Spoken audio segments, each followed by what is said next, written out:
Welcome back दोस्तों, मैं पूनम शर्मा एक बार फिर से आप सभी का स्वागत करती हूँ हमारे यूट्यूब चैनल CCH में। CCH में हम ऑलरेडी पहले से 2 हमारी हिंदी की क्लासेस हो चुकी हैं, जिसमें मैंने लास्ट क्लास जो ली थी शब्द विचार की ली थी। शब्द विचार पर मैं कुछ बोलना चाहूँगी। मुझे कुछ कमेंट्स आए थे कि कुछ स्टूडेंट्स ने कहा कि हमारे एग्ज़ाम में बहुत जो मोस्टली जो क्वेश्चंस आते हैं वो पर्यायवाची, विलोम शब्द और जो है वर्तनी वगैरह से आते हैं भाई, बिल्कुल आते हैं। लेकिन एक बात बताइए, जब हमारी ग्रामर का ये बैच, हमारा न्यू बैच स्टार्ट हुआ है, तो हम ग्रामर में यहाँ पर आपको पता है ऑलरेडी 2 तरह के स्टूडेंट्स यहाँ पर पढ़ रहे हैं। एक ऑलरेडी जो काफ़ी टाइम से इसकी तैयारी कर रहे हैं और कुछ बिल्कुल फ्रेशर हैं जिनके लिए ये फर्स्ट अटैम्प्ट होगा। तो ऐसे में अगर मैं स्टार्टिंग की क्लास में ही पर्यायवाची शब्द, विलोम शब्द या वर्तनी करा दूं तो उस बच्चे का बेस कैसे स्ट्रॉन्ग होगा। तो हमें तो ग्रामर का बेस भी स्ट्रॉन्ग करना है। हाँ, ये ज़रूर है, मैं ये मानती हूँ कि आपके जो टॉपिक्स हैं, चाहे पर्यायवाची शब्द हो, चाहे विलोम शब्द हो या वर्तनी हो, इन्हें करना थोड़ा डिफ़िकल्ट होता है। पर यकीन मानिए दोस्तों, बहुत ही आसान तरीके से, बहुत ही ईजी तरीके से आपको बताया जाएगा कि हम इनको भी कैसे आसानी से याद कर सकते हैं। तो अब ज़्यादा समय ना लेते हुए हम अपने क्लास को आगे बढ़ाते हैं। आज की क्लास का जो हमारा टॉपिक रहेगा वो रहेगा संज्ञा। अब आप बोलोगे ये संज्ञा क्या है, ये तो कुछ नया नहीं है भाई, आज की क्लास में तो संज्ञा ही होने वाली है। पर यकीन मानिए दोस्तों, पूरी वीडियो में बने रहिए, एंड में आप देखिएगा, अपने आप को एनालाइज करिएगा, क्या आपको आज से पहले पूरी संज्ञा आती थी, क्या इसमें जो संज्ञा हमने अब तक सीख रही थी उसमें मुझे कुछ और जोड़ने की ज़रूरत है, क्या मैंने आज की क्लास में कुछ नया सीखा, क्या मुझे SSC जो GD का मेरा एग्ज़ाम है उसके पर्पज़ से अगर संज्ञा इस तरह से आती तो क्या मैं सॉल्व कर पाता। तो इन्हीं क्वेश्चनों को अपने माइंड में रखते हुए इस क्लास को पूरा आप देखिए और समझने की कोशिश करिए कि संज्ञा है क्या। तो चलो आगे बढ़ते हैं। सबसे पहले हम लेते हैं संज्ञा। हम देखिए संज्ञा क्या है। सबसे पहले दोस्तों, अगर मैं आप लोगों से कहूँ कि संज्ञा का नामकरण करो, संज्ञा को सिर्फ मुझे डेफिनेशन में मत बताओ कि किसी व्यक्ति, वस्तु, स्थान का नाम। ये कुछ नया नहीं है, हम स्कूल टाइम से यही सुनते आ रहे हैं कि किसी व्यक्ति, वस्तु, स्थान का नाम। बट एग्ज़ाम में हमें ये लाइन जो है सिर्फ एक बेस देने का काम करेगी, उस टाइम क्वेश्चन सॉल्व करने का काम नहीं करेगी। तो हम संज्ञा को अगर एक नाम दें तो क्या नाम देंगे? हम संज्ञा को क्या कह सकते हैं? हम संज्ञा को शब्द कह सकते हैं। अब देखिए शब्द, अगर आपने मेरी प्रीवियस क्लास ली है तो मैंने वहाँ पर आपको शब्दों के प्रकार बताए थे। मैंने एक प्रकार बताया था रूप परिवर्तन के आधार पर, और रूप परिवर्तन के आधार पर मैंने आपको 2 तरह के शब्द बताए। कौन से 2 तरह के हमारे शब्द थे? एक हमारा शब्द था विकारी और एक हमारा शब्द था अविकारी। चलिए मैं आप लोगों से पूछती हूँ कि विकारी और अविकारी का अर्थ ही उस समय पता चला था, और मैंने विकारी और अविकारी का वर्गीकरण भी आप लोगों को समझाया था। विकारी कौन से शब्द हैं? जो चेंजेबल हैं। डेफिनेशन नहीं मांग रही हूँ मैं आप लोगों से। कुछ बच्चों ने कहा कि हिंदी पढ़नी और लिखनी हमें आती है, सबको आती है भाई, लेकिन जब तक कोई चीज़ हम सुनी हुई भूल जाते हैं, पर जब तक हम उस चीज़ को लिखेंगे नहीं तो वो हमें याद कैसे रहेगी। लिखा हुआ जो होता है वो हमारे ज्ञान को स्थायी रूप देता है। तो यहाँ पर आप ध्यान से देखिए, मैंने 2 तरह के शब्द आपको बताए, विकारी और अविकारी। विकारी को अगर शॉर्ट फॉर्म में बोलूँ, पेपर के पर्पस से बोलूँ, तो ये चेंजेबल वर्ड्स हैं, यानी कि जो चेंज हो जाए। और चेंज कैसे होंगे? ग्रामर के पर्पस से। और अविकारी मैंने आपको बोले थे नॉट चेंजेबल हैं। तो अब आप लोगों को पता चल ही गया होगा कि संज्ञा हमारा कौन सा है। संज्ञा हमारा विकारी शब्द है। जिन्होंने भी इसका आंसर दिया विकारी, यानी कि उन्होंने पिछली क्लास को बहुत ही आराम से, ध्यान से समझा है। तो हमने संज्ञा को दे दिया नाम विकारी। अगर एग्जाम में आपसे पूछ ले कि संज्ञा विकारी शब्द है कि अविकारी, तो आप आराम से बता सकते हो कि संज्ञा जो है वो विकारी शब्द है। चलिए अब थोड़ा डेफिनेशन पे भी थोड़ा सा फोकस कर ही लें कि संज्ञा होती क्या है। किसी व्यक्ति, वस्तु, स्थान या भाव। देखिए, व्यक्ति, वस्तु, स्थान या भाव, इट मीन्स हमारे सराउंडिंग ये सारी चीज़ें हैं। व्यक्ति भी है, वस्तु भी है और एक स्थान भी है। हम कह सकते हैं कि हमारे जो आसपास है उन सभी का एक नाम है, और उनका एक नाम है तो वो सभी क्या है? नेमिंग वर्ड्स हैं। नेमिंग वर्ड्स हैं तो वो क्या है? संज्ञा है। इसमें हमें ये है हमारी क्लास का जनरल पार्ट, इसमें कुछ नया नहीं। बस अब हम आगे इसका लेवल बढ़ाते हुए, GD के पेपर को ध्यान में रखते हुए इस बात पे फोकस करते हैं कि संज्ञा के प्रकार कितने होते हैं। कभी हमें सुनने में आता है 3 प्रकार हैं।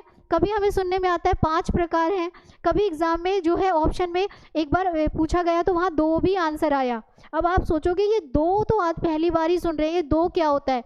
तो जरा स्क्रीन पे देखिए, थोड़ा पहले आप लोगों का IQ लेवल टेस्ट हो जाए कि आपको जो आप ये सोच रहे थे कि मुझे संज्ञा पूरी तरह से आती है, क्या सच में आपको संज्ञा आती है? क्या आपको संज्ञा के प्रकार पता है? तो यहाँ पर देखिए, मैंने कहा संज्ञा के मूल भेद बताइए, प्राचीन हिंदी के अनुसार आप संज्ञा के भेद बताइए, आधुनिक हिंदी के अनुसार जो है संज्ञा के भेद बताइए, और जो एग्जाम में पूछा जाए, वैसे तो कुछ भी पूछ सकते हैं, कोई ऐसा नहीं है कि यही पूछेंगे, कुछ संज्ञा जो हमारी कुल संज्ञा है उसके कितने भेद हैं। 1 सेकंड का टाइम, 1 मिनट का टाइम लेते हुए फटाफट से अपनी अपनी नोटबुक में या मुझे कमेंट बॉक्स में बताइए, मैं उसे चेक करूंगी। देखो यहाँ पर संज्ञा किसको पूरा प्रॉपर तरीके से आती है। अगर आपको आती है तो उसमें और नॉलेज ऐड करिएगा, और अगर आपको नहीं आती तो क्लास को बहुत ही ध्यान से समझने की कोशिश करिएगा। यहाँ पर ये मैंने 4 जो क्वेश्चंस लिखे हैं, ये चारों के चारों GD के पेपर के पर्पज से हमारे बहुत ही इम्पॉर्टेंट क्वेश्चंस हैं। वो आपसे संज्ञा के मूल भेद भी पूछ सकते हैं, वो आपसे प्राचीन हिंदी के अनुसार भी पूछ सकते हैं, वो आधुनिक हिंदी के अनुसार भी पूछ सकते हैं, और कुल संज्ञा के भेद भी पूछ सकते हैं। अगर आप लोगों ने आंसर किया है तो वेल एंड गुड, और अगर नहीं किया है तो अब इसे आगे समझने की कोशिश करिए। तो हम चारों को समझेंगे। पहले हम संज्ञा के प्रकार समझेंगे कि 4 प्रकार से संज्ञा कैसे डिवाइड की गई है। तो सबसे पहले मैंने जो ली है वो मैंने ली है मूल संज्ञा। ठीक है, मूल संज्ञा नहीं बोलूंगी, सॉरी, मूल भेद। मूल भेद मतलब मूल रूप से संज्ञा को कितने भागों में बांटा गया है। तो दोस्तों याद रखिएगा, संज्ञा को मूल रूप से 2 भागों में बांटा गया है। यानी कि संज्ञा को हम मूल रूप से कितने भागों में बांट सकते हैं? 2। अगर एग्जाम में पेपर में पर्पस से पूछा जाए, 2 का भी ऑप्शन है, 3 का भी है, 5 का भी है। अब जिसने डीपली किसी चीज़ को पढ़ा नहीं है वो तो 3 पे भी टिक कर सकता है, 5 पे भी। लेकिन मूल रूप से हमें संज्ञा कितने भागों में बांटी गई है? 2 भागों में। कौन से 2 पार्ट्स हैं इसके? एक है यथार्थवादी संज्ञा और एक हमारे पास आती है भाववाचक संज्ञा। ध्यान से देखिए, दोबारा से ध्यान बिल्कुल आपने समझ के करना है, रट्टा नहीं लगाना है, क्योंकि रोट लर्निंग जो हम रट्टा लगाते हैं वो कुछ ही टाइम चलती है, एग्जाम में काम नहीं आती। मैं ऑलरेडी ये चीज़ बोलती हुई आ रही हूँ कि ऑलरेडी आप लोगों के पास और सब्जेक्ट्स हैं, रीजनिंग है, GS है, नेवर एंडिंग सब्जेक्ट्स हैं, उन्हीं पे फोकस करोगे। तो ऐसे में इसको अगर हम समझ लेंगे तो हमें रट्टा नहीं लगाना पड़ेगा, और एग्जाम में भी हमारे मार्क्स जो हैं इंक्रीज हो जाएंगे। तो हमने देखा मूल भेद जो है संज्ञा क्या बताता है कि संज्ञा के कितने भेद हैं। संज्ञा के हमारे मूल रूप से 2 भेद होते हैं। कौन सा है? यथार्थवादी, और आपका दूसरा कौन सा है? भाववाचक संज्ञा। सबसे पहले इस यथार्थ वर्ड को समझिए। यथार्थ का मतलब होता है दृश्य। यथार्थ का मतलब क्या होता है? दृश्य। दृश्य तो आप समझ ही रहे होगे कि दृश्य क्या है। दृश्य मतलब जो चीज़ हमें दिखाई दे, यानी कि इसके अंदर हम संज्ञा के उस पार्ट को रखेंगे जो हमें दिखाई दे रहे हैं। कौन कौन सी संज्ञा दिखाई दे रही है? हमें संज्ञा दिखाई दे रही है व्यक्तिवाचक, हमें संज्ञा दिखाई दे रही है जातिवाचक, हमें संज्ञा दिखाई दे रही है द्रव्यवाचक, और हमें संज्ञा दिखाई दे रही है समूहवाचक। समूहवाचक को हम समुदायवाचक भी कहते हैं। तो ये चारों की चारों संज्ञाएं क्या हैं? यथार्थवादी हैं। यथार्थ, फिर से इस बात को, इंपॉर्टेंट वर्ड है, इसको ध्यान में रखिएगा। आगे मैं आप लोगों को जब संज्ञा डिफाइन करेंगे, कई शब्दों में हम अटक जाते हैं, समझ में नहीं आता, जातिवाचक है कि भाववाचक है, भाववाचक है कि व्यक्तिवाचक है, तो वहाँ हमें ये हेल्प करेगा एक ट्रिक के रूप में। हमें ये याद रखना है कि यथार्थवादी संज्ञाएं क्या होती हैं। यथार्थवादी जो संज्ञाएं होती हैं वो दृश्य होती हैं। दृश्य मतलब इन्हें आप देख सकते हो। अच्छा, अब देखिए दूसरी जो संज्ञा में दी गई है भाववाचक। भाव क्या होते हैं? भाव दुख, सुख, घृणा, क्रोध। क्या आप इन्हें देख सकते हो? नहीं देख सकते हो। तो ये हमारी कौन सी संज्ञा है? ये हमारी अदृश्य संज्ञा है, यानी कि ये दिखाई नहीं देती, इसे केवल महसूस किया जाता है, इसे केवल फील किया जाता है। तो आप समझ ही गए होंगे कि इसमें हमारी कौन सी संज्ञा आएगी? इसमें हमारी आ जाएगी भाववाचक संज्ञा। तो अब आई थिंक आप लोगों को ये तो समझ में आ गया कि मूल रूप से संज्ञा को कितने भागों में बांटा गया है? 2 भागों में। कौन सा? यथार्थवादी संज्ञा और भाववाचक संज्ञा। अब समझ में आया? अगर एग्जाम के पर्पज से पूछा जाए कि संज्ञा के मूल भेद कितने हैं, तो 5 नहीं बताने हैं, 3 नहीं बताने हैं, क्या रहेगा हमारा आंसर? संज्ञा के मूल भेद कितने हैं? 2। आगे बढ़े। ये तो हमने जाने मूल भेद। अब जानते हैं जो हमारी पुरानी हिंदी है, जो हमारी प्राचीन हिंदी है, वो संज्ञा को कितने भागों में बांटती है। तो दोस्तों याद रखिएगा, ये कितने भागों में बांटती है, ये 5 भागों में बांटती है। कौन कौन से 5 भाग हैं, आप सभी जानते हैं इनके बारे में। तो सबसे पहले हमारे पास आती है व्यक्तिवाचक, दूसरी हमारे पास आती है जातिवाचक, तीसरी हमारे पास आ जाती है हमारी जो है भाववाचक, 4th नंबर पर हमारी आ जाती है द्रव्यवाचक, और 5th नंबर पर हमारी आ जाती है समूहवाचक। बार बार बोल रही हूँ, समूहवाचक को समुदायवाचक भी बोला जाता है। ये हम मोस्टली हम बुक्स वगैरह में भी और अपने स्कूल्स में पढ़ते हुए आ रहे हैं, हमने देखा है इसको। तो हम कह सकते हैं कि प्राचीन हिंदी के अनुसार संज्ञा को कितने भागों में बांटा गया है, 5। कौन कौन सी, व्यक्तिवाचक, जातिवाचक, भाववाचक, द्रव्यवाचक और समूहवाचक। यानी कि एग्जाम में हमसे पूछ ले, थोड़ा कोई एग्जामिनर डीपली ही आपसे संज्ञा के बारे में पूछना चाह रहा है, मूल छोड़ दिया, कुल छोड़ दिया, बोल रहा है बताओ जरा प्राचीन क्या है। प्राचीन के लिए क्या करना पड़ेगा, प्राचीन का हमें पता होना चाहिए कि कितनी प्रकार की संज्ञा है, 5 प्रकार की संज्ञा है। आगे बढ़े, अब देखिए आधुनिक हिंदी क्या कहती है। आधुनिक हिंदी इसे अलग ही तरह से डिफाइन करती है। आधुनिक हिंदी कहती है कि संज्ञा को 3 भागों में बांट दो। संज्ञा को कितने भागों में बांटा है, 3 भागों में बांट दिया गया। कौन सी 3 भागों में बांटा गया, पहला इन्होंने इसको बांटा व्यक्तिवाचक में, दूसरा इन्होंने इसको बांटा जातिवाचक में, तीसरा इन्होंने इसको किस में बांट दिया, भाववाचक में। आप सोचोगे कि 2 कहाँ चले गई भाई, 2 कहीं नहीं गई है, यहीं पर ही है। ध्यान से देखिए, उन्हें क्या बना दिया गया है, उन्हें इसके 2 पार्ट्स में यहाँ पर लाया गया है, उन्हें जातिवाचक का भाग बना दिया गया। यानी कि हम कह सकते हैं यहाँ पर कौन सी आएगी, द्रव्यवाचक, और दूसरी हमारी कौन सी आ जाएगी, समूहवाचक। तो आपको समझ में आया कि आधुनिक हिंदी संज्ञा को कितने भागों में बांटती है। आधुनिक हिंदी संज्ञा को 3 भागों में बांटती है। इसको हम जब पूरा डिफाइन करेंगे तो पूरी तरह समझेंगे, पर पर्टिकुलर उसमें ये आधुनिक हिंदी ने कितने भागों में बांटा, इसने इसको 3 भागों में बांटा।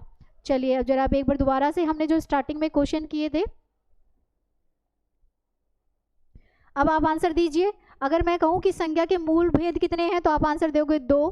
अगर मैं कहूँ प्राचीन हिंदी के अनुसार इसके कितने हैं तो आप आंसर करेंगे 5। और आधुनिक हिंदी के अनुसार अगर हम बात करें तो इसका आंसर हो जाएगा 3। लेकिन कभी कभी आपके पेपर में ये क्वेश्चन आ जाता है, अभी प्रीवियस पेपर्स में मैंने ये क्वेश्चन देखा, पूछा गया है बताइए संज्ञा के कुल कितने भेद हैं। तो नो डाउट आप बता सकते हो कि संज्ञा के कितने भेद हैं, 5 भेद होते हैं। आई थिंक आपको अच्छी तरह से समझ में आया होगा। जो हम स्टार्टिंग में कह रहे थे कि 2 है कि 3 है कि 5 है, आपको ये 2, 3, 5 वाला फंडा समझ में आया होगा कि कब 2 होते हैं, कब 5 होते हैं और कब 3 होते हैं और कब कुल प्रकार की संज्ञा 5 कब बनती है। तो इसी को आगे करते हुए हम इन 5 के प्रकारों को समझेंगे। तो सबसे पहले इसी क्रम में आगे बढ़ते हुए हम सबसे पहले लेंगे व्यक्तिवाचक संज्ञा। अब व्यक्तिवाचक संज्ञा मैं फिर से बोल रही हूँ, डेफिनेशन सिर्फ नोट्स बनाने के लिए होती है। वो नोट्स हमारे कब काम आते हैं, जब टीचर सामने नहीं होता, जब हम अकेले में पढ़ रहे होते हैं, तो उस टाइम पे हमें डेफिनेशन ही हमारे लिए हमारी टीचर बनती है। तो डेफिनेशन तो लेंगे ही लेंगे, लेकिन डेफिनेशन के आधार पर एग्जाम देने नहीं जाएंगे। उसके लिए हम व्यक्तिवाचक संज्ञा को पहचानने के लिए कुछ कीवर्ड्स के साथ जाएंगे। तो सबसे पहले देखिए व्यक्तिवाचक संज्ञा वह है संज्ञा जो किसी, यहाँ पर एक वर्ड लिखा है विशेष, यानी कि स्पेशल या स्पेसिफिक वर्ड आप यूज कर सकते हैं, विशेष व्यक्ति, वस्तु, स्थान का बोध कराए। अब ये विशेष है तो स्पेशल है, स्पेशल है तो इसके जैसा कोई दूसरा नहीं है। पहले ये जाने, लेकिन आप लोग मुझे बताइए, अभी मैंने आप लोगों को बताया कि व्यक्तिवाचक संज्ञा को क्या आप देख सकते हो, क्या व्यक्तिवाचक संज्ञा को देखा जा सकता है। अभी हमने स्टार्टिंग में कहा कि ये यथार्थ में आती है, तो पहला तो पॉइंट ये होगा कि ये दृश्य है, यानी कि हम इसे देख सकते हैं। दूसरा मैंने कहा कि ये विशेष है, विशेष का मतलब होता है स्पेसिफिक है, स्पेशल है, पर्टिकुलर, इसके जैसा कोई दूसरा नहीं है। तो मैं कह सकती हूँ कि इसके जैसा कोई दूसरा नहीं। जब इसके जैसा कोई दूसरा नहीं है तो हम क्या कह सकते हैं कि ये विशेष है, ये पर्टिकुलर है, इसके जैसा कोई दूसरा नहीं है। इसी के साथ में एक और चीज़ भी आप लोगों ने याद रखनी है कि ये जो होती है, ये क्या होती है, एक वचन होती हैं, यानी कि आप इनका बहुवचन नहीं कर सकते। क्यों नहीं कर सकते जरा सोचो, क्योंकि ये विशेष है, ये स्पेशल है, इनके जैसा कोई दूसरा नहीं है। दूसरा नहीं है तो इसका बहुवचन भी नहीं होगा। तो हमें एग्जाम में कैसे पहचाननी है व्यक्तिवाचक संज्ञा? डेफिनेशन से नहीं पहचाननी है, हमें इन वर्ड्स से पहचाननी है कि व्यक्तिवाचक संज्ञा कौन सी होती है। तो व्यक्तिवाचक संज्ञा को पहचानने के लिए दृश्य यानी कि वो दिखती है, दूसरा मैंने बोला इसके जैसा कोई दूसरा नहीं होता, और सबसे इम्पॉर्टेंट चीज़ मैंने बोली कि ये हमारी क्या होती है, एक वचन होती हैं। अब मैंने आप लोगों को कीवर्ड्स तो बताए, क्या ये एप्लीकेशन में भी आते हैं, क्या सच में ये यूज़ भी होते हैं? तो एग्जाम्पल लें, मैंने कुछ एग्जाम्पल लेती हूँ। जैसे मैंने कहा हिमालय, वर्ड लिया गया, एग्जाम में आया वर्ड गंगा, एग्जाम में पेपर आया अमेरिका, पर्टिकुलर किसी का नाम ले ले, राम, दिल्ली, ताजमहल, और एक और एग्जाम्पल के पर्पज से आपको एक बहुत ही इंपॉर्टेंट वर्ड बता रही हूँ, उस पर हाईलाइट करिएगा। आपके जीडी के एग्जाम में आ चुका है वर्ड बुर्ज खलीफा, वर्ड आया बुर्ज खलीफा। अटक गई गाड़ी हमारी। अब तक जो इजी वर्ड्स हम पढ़ते हुए आ रहे थे वो तो फटाफट हमें बुक से याद हो गई, लेकिन आपको पता है जीडी का लेवल हमारा ये होता है, हाईएस्ट लेवल होता है, तो हमें यहाँ पर अपने लेवल को भी बढ़ाना पड़ेगा। राम शाम पुस्तक इनसे काम नहीं चलने वाला है, हमें थोड़े से डिफिकल्ट वर्ड लेने पड़ेंगे। तो मैंने यहाँ पर एक वर्ड लिया बुर्ज खलीफा। जब बुर्ज खलीफा को ही डिफाइन कर लेते हैं, देखते हैं कि क्या जो टर्म्स हमने लिए हैं ये इस पर अप्लाई करती है, क्या हम इसका एप्लीकेशन कर पा रहे हैं। ध्यान से देखिए, क्या दृश्य है, दिखता है, बिल्कुल दिखता है। इसके जैसा कोई दूसरा है, इसके जैसा कोई दूसरा नहीं है। तीसरा, क्या मैं बुर्ज खलीफा का बहुवचन करूंगी, क्या बनता है बुर्ज खलीफा का बुर्ज खलीफो? बिल्कुल नहीं बनता। तो ये हमारा क्या है, हम आसानी से पहचान सकते हैं, डिफिकल्ट से डिफिकल्ट वर्ड को पहचान सकते हैं कि व्यक्तिवाचक संज्ञा कौन सी होती है। सिर्फ इन्हीं वर्ड्स पर मत अप्लाई करिएगा, अगर आप जहाँ से भी प्रैक्टिस कर रहे हैं कोई भी वर्ड लीजिए, आप ध्यान से इसी एप्लीकेशन को अपनाइए। मैं मोस्टली आपसे 100% कहती हूँ कि आप आराम से व्यक्तिवाचक संज्ञा को पहचान लेंगे। तो आपको व्यक्तिवाचक संज्ञा के बारे में पता चला। अब आगे बढ़ते हैं, अब हम दूसरी लेते हैं जातिवाचक संज्ञा। फिर से मैं बोलूँगी, पहले डेफिनेशन तो लेनी ही पड़ेगी। वह संज्ञा जो किसी जाति या उपजाति, यहाँ पर हाईलाइट करने की ज़रूरत है, जाति और उपजाति। जाति पर्टिकुलर एक ग्रुप होता है हमारा, जैसे जानवरों का एक जाति है, पक्षियों की एक जाति है, इंसानों की एक जाति है, ठीक है। तो हम कह सकते हैं लड़कियों की एक जाति है, लड़कों की एक जाति है। हम ऐसे मान सकते हैं कि ये क्या है, ऐसी जो पर्टिकुलर बहुत सारे लोगों के लिए पर्टिकुलर हमें एक ही नाम यूज़ करें तो हम उसे क्या कह सकते हैं। जैसे मैंने फॉर एग्जाम्पल मैं बोलूँ नारी, 10 नारी खड़ी है तब भी वो नारी ही है, और अगर वो एक खड़ी है तब भी वो क्या है, नारी ही है। तो ऐसे जो वर्ड हैं वो हमें क्या बता रहे हैं, किसी पर्टिकुलर जाति के बारे में बता रहे हैं। थोड़ा सा फिर से रिकॉल करिए, मैंने आपको स्टार्टिंग में बताया कि जातिवाचक संज्ञा यथार्थवादी में के पार्ट है, और ये जो यथार्थवादी है वो क्या है, हमें फिर से वही चीज़ याद रखने की ज़रूरत है कि ये दृश्य होती है। ये भी क्या है, दृश्य है। क्या इनके जैसा कोई दूसरा है? बिल्कुल है, यानी कि इनके जैसे इंग्लिश में पढ़ते हैं ना proper noun common noun. Common noun में क्या होता है, प्रॉपर नाउन में हम बोलते हैं इंडिया गेट। अब इंडिया गेट तो एक ही है, अगर मैं वर्ड बोलूँ गेट तो वो तो कॉमन है, और भी बहुत सारे हो सकते हैं। सेम हमारा हिंदी में भी यही होता है। अभी जो लास्ट में अभी आपको पढ़ा कर आ रही हूँ व्यक्तिवाचक, उसे मैं इंग्लिश का प्रॉपर नाउन कह सकती हूँ, बट अगर हम बात करें इसकी जातिवाचक की तो कॉमन नाउन की तरह हम इसे समझ सकते हैं। तो यहाँ पर मैंने आपको बताया हमें क्या क्या चीज़ें याद रखनी है। एक तो ये दृश्य होती हैं, दृश्य मतलब इन्हें देखा जा सकता है, इसके जैसे और भी हो सकते हैं। ये लाइन थोड़ा हम ठीक नहीं लग रही है, आप ये कह सकते हो कि ये क्या है, इसके जैसे मतलब ये एक नहीं है। ये क्या है, ये एक नहीं है। हम इसे क्या कह सकते हैं, इससे ज़्यादा अच्छी तरीके से हम ये रखें कि ये क्या होती है, ये बहुवचन है या ये बहुवचन हो सकती है। बहुवचन मतलब जैसे नारी का नारियों, नारियों होगा या नारियाँ, बहुवचन में कैसे चेंज करेंगे। उसी तरह से हम देखेंगे कि यहाँ पे जैसे मैंने वर्ड लिया पक्षी, तो क्या हो जाएगा, पक्षियों या पक्षियाँ, पक्षियों। एक पक्षी है तो पक्षी, और बहुत सारे एक साथ में झुंड में आ जाए तो हम उसे बोलते हैं पक्षियों। तो यहाँ पर हमें क्या याद रखना है, हमें यहाँ पर याद रखना है दो चीज़ें क्या याद रखेंगे। एक तो हम याद रखेंगे कि ये दृश्य है, ये क्या है, ये हमारी दृश्य होती हैं।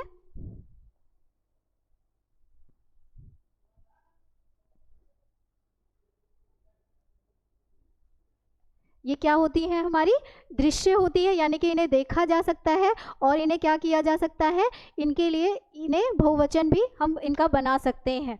ठीक है, पेड़ से बना पेड़ों, जानवर से बना जानवरों, ठीक है ना, ऐसे हम इनका चेंज कर सकते हैं। लड़की से बना लड़कियां, लड़कों से लड़का, लड़का शब्द है बहुवचन में ले तो लड़के बन जाएगा। तो हम इन्हें क्या कर सकते हैं, हम इन्हें एक वचन से बहुवचन में ला सकते हैं। बट हम इतना ही क्यों याद रखें कि एक वचन से बहुवचन में, हम सिंपल सा याद रखेंगे कि हम इनका क्या कर सकते हैं, बहुवचन कर सकते हैं। अब जरा एग्जाम्पल्स देखें, जैसे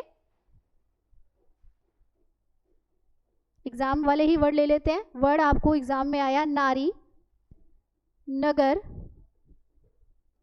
शहर, गांव, नदी, पर्वत, और अब इंपॉर्टेंट वर्ड आपके पेपर में मोस्टली एग्जाम्स में आता है, पक्षी, जानवर आदि। देखिए जरा, मैंने कुछ वर्ड्स लिखे, मैंने कौन कौन से वर्ड्स लिखे, नारी, नगर, शहर, गांव, नदी, पर्वत, पक्षी, जानवर। जरा ये जो मैंने अभी आपको दो छोटी छोटी बेसिक चीज़ें बताई कि जातिवाचक संज्ञा को पहचानने के लिए हम क्या करेंगे, ये दृश्य है, ये दिखती हैं, और आप इनका क्या कर सकते हो, आप इनका बहुवचन भी कर सकते हो। तो ये हमारी कौन सी संज्ञा है, ये पर्टिकुलर किसी एक जाति के बारे में बता रही है। ध्यान से देखिए, अगर जो ये भी वर्ड्स दिए हैं, नारी यानी कि एक अपने पर्टिकुलर एक जाति रखती है, नगर, शहर, गांव, नदी, पर्वत, पक्षी, जानवर आदि। अब नगर शब्द लें, ऐसे तो बहुत सारे शब्द हैं, आप लगाइए उत्तम नगर है, तिलक नगर है, ऐसे अगर मैं इनके आगे उत्तम लगा दूं, तिलक लगा दूं या कोई पर्टिकुलर, तो ये मेरा किस में चला जाएगा, व्यक्तिवाचक में, क्योंकि वो एक है, स्पेशल है। लेकिन अगर पर्टिकुलर मैं नगर शब्द इस्तेमाल कर रही हूँ तो नगर तो बहुत सारे हो सकते हैं, तो हम कह सकते हैं ये हमारी कौन सी संज्ञा है, ये हमारी जातिवाचक संज्ञा है। आगे बढ़े, हमने जातिवाचक संज्ञा भी देख ली।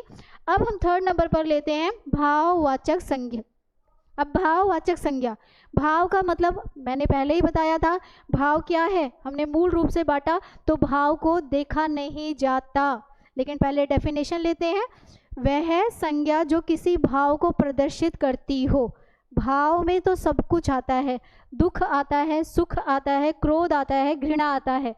अब जो भाव को क्या करे, प्रकट करे, वो भाववाचक संज्ञा है। लेकिन पेपर में कभी कुछ ऐसा डिफ़िकल्ट वर्ड आ गया तो हम क्या करेंगे, तब हम अपना ये जो कीवर्ड्स वाला फंडा है, जो बेसिक कीवर्ड वाला फंडा है, हम इसको यूज़ करेंगे। यानी कि जो हमारी भाववाचक संज्ञा है वो क्या होती है, तीन बातें याद रखना। एक तो ये अदृश्य है, अदृश्य का मतलब इन्हें देखा नहीं जाता। दूसरा, ये एक वचन है। अगर बाई चांस कोई शब्द आपको लग रहा है कि जो है भाववाचक है, लेकिन उसमें ऑप्शन आपको जातिवाचक का भी दिया है, तो याद रखिएगा अगर वो एक वचन से बहुवचन में बदल रहा है, अगर वो एक वचन से बहुवचन में बदल रहा है तो वो क्या हो जाएगा, वो भाववाचक नहीं रहेगा। एक वचन होने पर ही वो भाव है, अगर वो बदल गया तो वो किस में चला जाएगा, जाति में चला जाएगा। जैसे एग्जाम्पल ले, अगर मान लीजिए मैंने वर्ड लिया मिठाई, आपको पेपर में आ गया मिठाई। अब कई लोग सोचेंगे मिठाई में तो मीठे के भाव आ रहा है, तो नो डाउट बिना सोचे समझे टिक कर देंगे और कह देंगे भाववाचक है। लेकिन ध्यान से देखिए, मिठाई अपने आप में बहुवचन है, और अगर आप देखेंगे तो मिठाइयों का हम चेंज भी कर सकते, तो ये क्या बन गया, मिठाइयाँ, यानी कि ये क्या बन गया हमारा, अगर इस तरह का वर्ड है तो ये हमारा बन जाएगा, आप इसे चेंज बहुवचन में आ रहा है तो ये हमारा किस में चला जाएगा, जातिवाचक संज्ञा। किस में चला जाएगा, ये हमारा चला जाएगा जातिवाचक संज्ञा। हाँ, इसकी जगह अगर मैं वर्ड दे दूं आपको मिठास, तो नो डाउट आपका ये किस में चला जाएगा, ये हमारा चला जाएगा भाववाचक संज्ञा में। इस चीज़ को याद रखिएगा, क्योंकि पेपर में डायरेक्ट क्वेश्चन नहीं आते हैं, कभी कभी थोड़ा सा हेर फेर भी कर दिया जाता है। अगर हम मानते हैं कि भाववाचक संज्ञा अदृश्य है, एक वचन है, एक वचन में कभी कन्फ्यूज़न हो जाए कि आपको नहीं समझ में आ रहा कि इसका एक वचन से बहुवचन हो रहा है, अगर एक वचन है और आप उसका बहुवचन कर पा रहे हो तो वो भाववाचक संज्ञा नहीं है, वो क्या हो जाएगी, वो उस समय जातिवाचक संज्ञा में कन्वर्ट हो जाएगी। कन्वर्ट क्या हो जाएगी, होगी, क्योंकि हमें पता है जातिवाचक संज्ञा बहुवचन होती है। याद रखिएगा दोस्तों, एक बार फिर से आप लोगों को याद दिला रही हूँ, व्यक्तिवाचक संज्ञा एक वचन, जातिवाचक संज्ञा बहुवचन और भाववाचक संज्ञा भी हमारी क्या हो जाएगी, एक वचन ही होगी। कुछ एग्जांपल्स देख ले, जैसे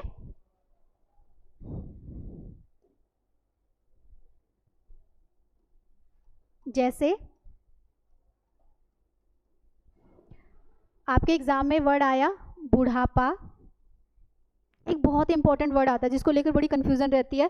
आपके एग्जाम में वर्ड आया नारीत्व, आपके आपके एग्जाम में क्या वर्ड आया, नारीत्व। ऐसे ही एक और वर्ड बहुत बार रिपीट होता है, बचपन।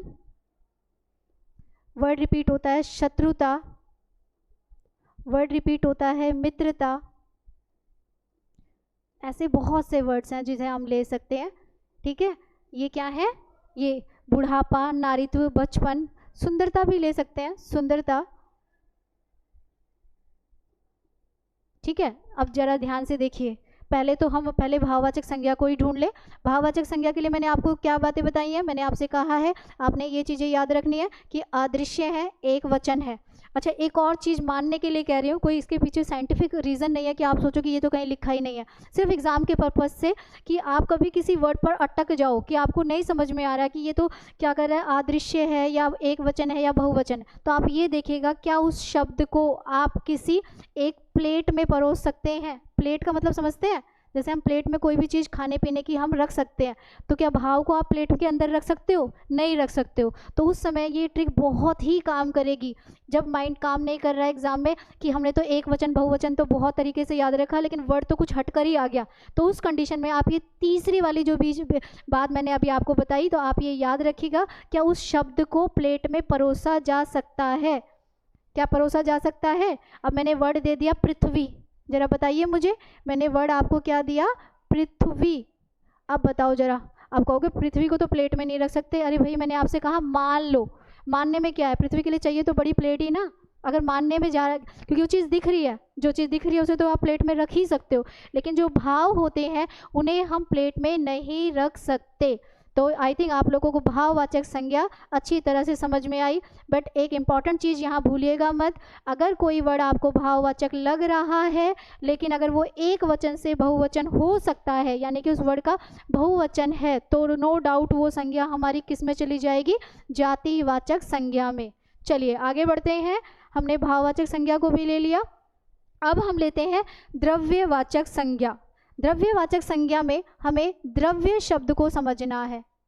ये द्रव्य है, द्रव नहीं है, द्रव पानी होता है, वो एक अलग वर्ड होता है। यहाँ पर ये जो वर्ड हमारे पास द्रव्य है, ये किसी की मात्रा बताता है। ये हम एक इंग्लिश में वर्ड यूज़ करते हैं मैटर। मैटर का मतलब होता है पदार्थ। आपको पता होगा हमारे यहाँ जो वस्तुएं हैं, पदार्थ जो है, उन्हें कितने भागों में बांटा गया है, बेसिकली कितने भागों में बटी हैं, 3 भागों में या 5 भागों में, 5 भागों में बांटा गया। उनमें से कौन कौन सी होती हैं, बेसिकली मैं अभी मेन सारी नहीं ले रही हूँ, उसमें से ठोस आती हैं, पता तो होगा ही, तरल आती है और गैस भी आती हैं। काम आएगी ये चीज़। मान लीजिए पेपर गया है तो उस समय आपको ये वाला चीज़ याद रखनी है, नो डाउट। ये किस में आ रही है, पदार्थ में आ रही है, और पदार्थ क्या है, द्रव्यवाचक है। चलिए अब देखिए जरा द्रव्यवाचक के लिए क्या है।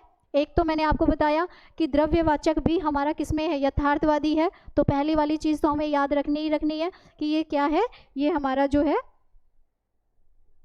ये हमारा क्या है, ये हमारा जो है, ये हमारा दृश्य है, ठीक है। ये हमारा क्या है, ये हमारा दृश्य है, यानी कि इसको भी देखा जा सकता है। दूसरा ये ठोस होते हैं, ठोस होने के साथ ये क्या है, ये सारे के सारे क्या है, ठोस है, इसीलिए तो ये दिख रहे हैं। और साथ ही हम क्या कर सकते हैं, द्रव्यवाचक है, ये कहीं ना कहीं मात्रा भी बता रहे हैं। अब इंपॉर्टेंट वर्ड्स पे फोकस करिएगा दोस्तों, बड़ी गड़बड़ होती है पेपर में। जब आता है आपके पेपर में वर्ड आया गेहूं, अनाज, मोस्ट इंपॉर्टेंट वर्ड चावल, घी, पानी, सोना, चांदी, डीजल भी ले सकते हैं। आपके प्रीवियस पेपर्स को चेक करिएगा, वहाँ पर जो है डीजल वर्ड आया हुआ है, डीजल आदि। चलिए देखिए जरा, अब जरा जो मैंने आपको बताया, जो मैंने आपको कीवर्ड्स बताए उनको जरा अप्लाई करिए। क्या ये दृश्य हैं? क्या ये जो जितने भी वर्ड्स मैंने लिखे आप इन्हें देख सकते हो? बिल्कुल देख सकते हो। दूसरा, ये सारी चीज़ें क्या है? ठोस है, बिल्कुल ठोस है। तीसरा, ये मात्रा बता रही है। इनमें से कोई भी आप सामान लीजिए वो एक मात्रा के साथ आता है, माप तोल के साथ आता है। तो हम कह सकते हैं कि द्रव्यवाचक के लिए मुझे ये 3 चीज़ें अगर मैं याद रख लूँ तो मैं आसानी से कोई भी ऐसा शब्द जो मुझे दिया गया हो तो मैं उसकी वो बता सकती हूँ कि वो द्रव्यवाचक है। इसी क्रम में आगे बढ़ते हुए हमारे पास लास्ट संज्ञा बची है, समूहवाचक संज्ञा। समूह का मतलब होता है एक ऐसी संज्ञा जिसकी गिनती पॉसिबल है। इंग्लिश वाला जो है हमारा काउंटेबल नाउन, ये क्या है हमारा? इंग्लिश वाला क्या है हमारा? काउंटेबल नाउन है। और ये क्या है? एक ग्रुप में भी है। ठीक है। समूह, पहले तो थोड़े एग्जांपल्स देखिए इसके लिए, तब हमें ज़्यादा अच्छी तरीके से समझ में आएगा। आपके पेपर में आया वर्ड कक्षा, ठीक है, आपके पेपर में वर्ड दे दिया गया कक्षा, या आपका खुद का एग्जाम ही ले लीजिए ना, आपको एक वर्ड दे दिया गया सेना, आपको एक वर्ड दे दिया गया परिवार, और मोस्ट इंपॉर्टेंट वर्ड जिसका तो काफ़ी लोगों को मतलब भी नहीं पता होगा, पुंज। आप में से पता है क्या किसी को पुंज क्या होता है? चलिए पहले थोड़ा इजी ले लें, जिनको पुंज का भी देखेंगे। कक्षा, सेना, परिवार, पुंज, या आप ले लीजिए दल। मोस्ट इंपॉर्टेंट वर्ड आयोग, मोस्ट इंपॉर्टेंट वर्ड राजनीतिक दल, और भी बहुत सारे ऐसे वर्ड हैं जिन्हें हम इसमें ले सकते हैं। मैंने कहा राजनीतिक दल। इंग्लिश वाला शॉर्ट ट्रिक मैंने आपको बताया, काउंटेबल नाउन है, काउंट तो कर ही सकते हो, यानी कि इसके लिए भी क्या इन्हें देखा जा सकता है? बिल्कुल देखा जा सकता है। तो ये भी हमारी क्या है? दृश्य है। दूसरा, इनकी गिनती पॉसिबल है, गिनती पॉसिबल है ना, गिन के आप इन्हें बता सकते हो। फॉर एग्जाम्पल परिवार, परिवार क्या है? Group of people. तो एक परिवार में 7 लोग भी हैं, 8 लोग भी हैं, बहुत सारे लोग हैं, तो काउंटेबल है कि नहीं है? काउंटेबल है। मैं ये नहीं कह रही क्लास में 40 छात्र बैठे हैं, मैं कह रही कक्ष, क्लास, वो तो इंग्लिश वर्ड हो गया, हम हिंदी की बात करें, हमने वर्ड लिया कक्षा। अब कक्षा में अगर 10 लड़के बैठे हैं, 10 लड़कियां बैठी हैं, लेकिन कहलाते तो वो कक्षा ही हैं, लेकिन उनकी गिनती पॉसिबल है। तो हम कह सकते हैं कि हमारा जो समूह, ये जो हमारा समूहवाचक है वो हमारा कौन सा नाउन है? एक तरह से काउंटेबल, जिसकी गिनती संभव हो, वो क्या है? वो हमारा क्या कहलाएगा? समूहवाचक। तो आई थिंक आप लोगों को 5 प्रकार की संज्ञाओं के बारे में पता चला। 5 प्रकार की संज्ञाओं के बारे में जानेंगे।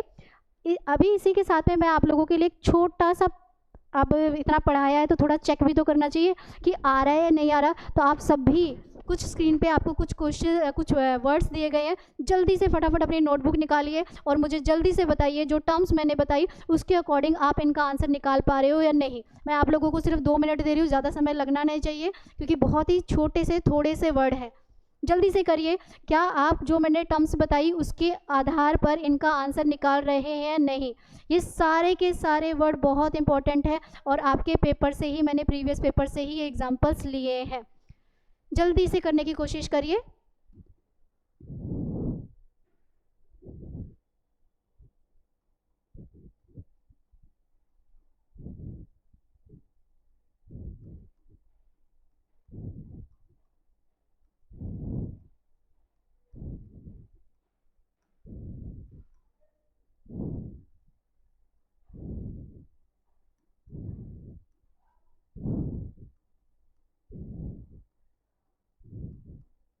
चलिए हो गया होगा, इतना तो समय लगता भी नहीं है। चलिए पहला वर्ड लेते हैं। सबसे पहला वर्ड मैंने लिया है चेतक। चेतक तो नाम सुना होगा, ये घोड़े का नाम है। अब सोचोगे घोड़े तो बहुत सारे हैं, लेकिन जो चेतक है पर्टिकुलर एक का नाम दिया गया है तो नो डाउट, और दिखता भी है एक है तो हम क्या कर सकते हैं, और एक वचन भी है, चेतक का चेतको नहीं होता है तो चेतक है, तो नो डाउट ये हमारी कौन सी संज्ञा है? ये हमारी व्यक्तिवाचक संज्ञा है। जिसका भी ठीक हो वो अपना क्वेश्चन टिक लगा ले। दूसरा आता है काला घोड़ा। जल्दी से बताइए कि काला घोड़ा, अब घोड़ा शब्द आता है तो मन में वो आता है कि जातिवाचक है, लेकिन काला घोड़ा, क्या काले घोड़े जैसे और घोड़े हो सकते हैं? बिल्कुल हो सकते हैं। तो नो डाउट ये हमारा किस में चला जाएगा? ये हमारा चला जाएगा जातिवाचक संज्ञा में। तीसरा अपनापन, इसमें तो मुझे अभी ट्रिक की जरूरत भी नहीं पड़ रही है, ये भाव बता रहा है तो ये मेरी कौन सी संज्ञा है? भाववाचक संज्ञा। जो भी जीनियस है यहाँ पर फटाफट से बताए कि जो ये वर्ड लिखा गया है एल्यूमिनियम, ये कौन सा है? ये क्या है? ये पदार्थ है, ये वस्तु है, तो ये कौन सा है? नो डाउट ये हमारा द्रव्यवाचक संज्ञा है। जिसने भी ये दिया वेरी गुड। आगे बात करें आयोग। आयोग का मतलब क्या होता है? ये इंग्लिश वाला हमारा डिपार्टमेंट है, बहुत से बच्चे जो होते हैं ना आयोग को, वो सोचते हैं कि जिसके अंदर कोई क्वालिटी ना हो ये वो आयोग है। ये वो नहीं है। ये जिसे हम इंग्लिश में कहते हैं ना डिपार्टमेंट्स, जैसे एजुकेशन डिपार्टमेंट होता है, हेल्थ डिपार्टमेंट होता है, उसी तरह से हिंदी में भी आयोग होते हैं। शिक्षा आयोग है, एजुकेशन डिपार्टमेंट। तो आयोग क्या है, काउंटेबल है कि अनकाउंटेबल है, समूह बना हुआ है। आयोग तो बहुत सारे हैं, तो नो डाउट आयोग मेरा किस में चला जाएगा। ये मेरी संज्ञा कौन सी है, ये मेरी समूहवाचक संज्ञा है। और लास्ट में नारीत्व, ये तो मैंने पढ़ाते पढ़ाते एग्जाम्पल लिया है, तो उसमें तो टाइम लगना ही नहीं चाहिए। नो डाउट ये हमारी कौन सी संज्ञा चली जाएगी, ये हमारी चली जाएगी भाववाचक संज्ञा। समझ में आया। यहाँ पे अगर किसी को कन्फ्यूजन हो तो जरूर ध्यान से देखिएगा। काला घोड़ा, घोड़े बहुत होते हैं, लोग सोचेंगे काला लग गया, रंगी तो है। अगर रंग तो काले रंग के घोड़े तो और भी हो सकते हैं, उनकी और भी जाति, मैंने अभी वर्ड यूज़ किया था जाति उपजातियाँ, कई उपजातियों में कलर हो जाता है, तो हम कह सकते हैं कि हमारी क्या है, जातिवाचक संज्ञा है। लेकिन इतने से भी काम नहीं चलेगा। आज मैं आप लोगों को थोड़ा सा एक होमवर्क भी दे रही हूँ, आप लोगों ने इन क्वेश्चंस को करके देखना है। कुछ सेलेक्टेड वर्ड्स मैंने आप लोगों के लिए रखे हैं, इन्हें जो मैंने अभी आपको ट्रिक्स बताई, ट्रिक्स तो मैं क्या बोलूँगी, जो मैंने बेसिक जो छोटी छोटी बातें आपको बताई हैं, क्या उसके आधार पर आप आंसर निकाल पा रहे हैं या नहीं निकाल पा रहे हैं। तो ये कुछ वर्ड्स हैं जो ये कि आज की क्लास का आप लोगों का होमवर्क है, क्योंकि बिना होमवर्क के क्लास आधी अधूरी होती है। जो टीचर ने सिखाया जब तक उसका एप्लीकेशन ना हो तो सारा चीज़ें हमारी फेल हो जाती हैं। तो लर्निंग के साथ साथ उसका एप्लीकेशन भी होना ज़रूरी है। तो इसी के साथ में मैं जो है क्लास को एंड की तरफ ले जाते हुए आप लोगों से कहती हूँ, अगर आप आज की क्लास आपको अच्छी लगी हो तो चैनल को ज़रूर जो है, वीडियो को तो आप लाइक करेंगे ही करेंगे, साथ में आप चैनल को भी सब्सक्राइब करें। धन्यवाद।